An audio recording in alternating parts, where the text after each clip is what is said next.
Life is hard and does not apologize for what it gives to you. In a word, it's hard on everybody. And there are no exceptions to this rule. But you do have a choice. You can choose to resent how things are going for you, or you can flip a negative narrative and you can make a difference in your world. What are you going to do? Complain about what has happened to you, or are you going to be a difference maker?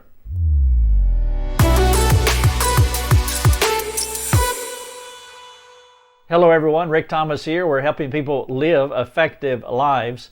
One of the most potent truths you will ever learn is that life is not primarily about what it has dealt you, but how you respond to the disappointments that come your way. Those are the two reactions to life's problems when the world seemingly has fallen apart. You can either complain about how it has gone, or you can choose to make a difference. Now, the fantastic news is that you do have the ability and you do have the intelligence resident inside of you to live in such a way that you can put God's name on display regardless of your circumstances. Now, you're going to have to make a choice, and not everybody chooses to put God's name on display. Rather, they choose just to sit in the squalor of their bad circumstances and to complain, and typically they take on a victim mindset and begin to blame others about what is happening to them. Now, you could do as I did as a teenager, and I just described to you how I did. You see, I had no mature mentor, and I had no understanding of this transformative truth that I'm sharing with you. And so what did I do? Well, as a 15-year-old angry teen, I was sitting in jail for my awful decisions. I kept complaining, I kept blaming, I kept playing the victim card, and eventually it led me to jail, and that's where I spent 5 days of my life, which in truth were transformative because it helped me to realize that, it didn't have to come to that.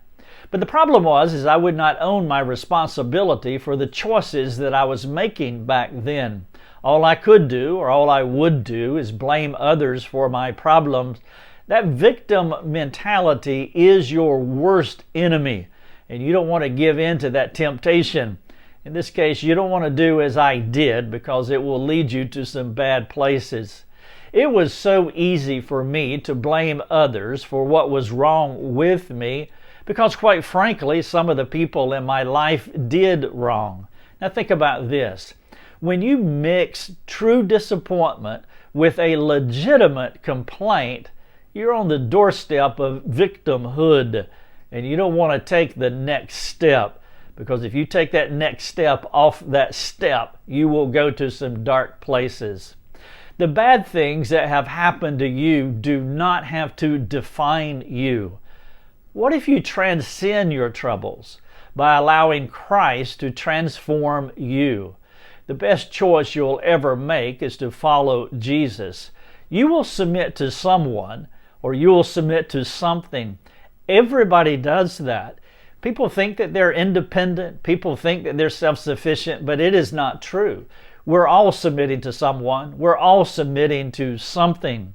And so let God's name be yours. Join His family. If you haven't done that already, I invite you to do so. He'll be glad to adopt you. He'll be glad to give you a new identity.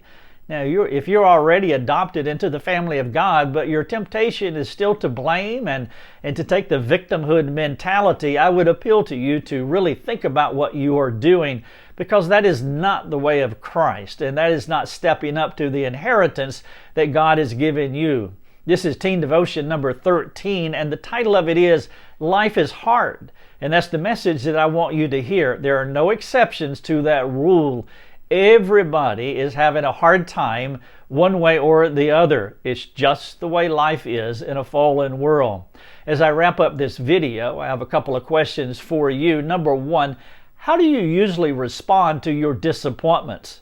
I'm not speaking of isolated episodes, like say you got angry this morning over something, but what is your regular pattern of reacting to challenges? Now, if you get angry over everything, well, that's not an episode, that is a pattern. And so my question here is, how do you usually respond? What is your regular pattern? What is your habit? How do you usually respond to your disappointments?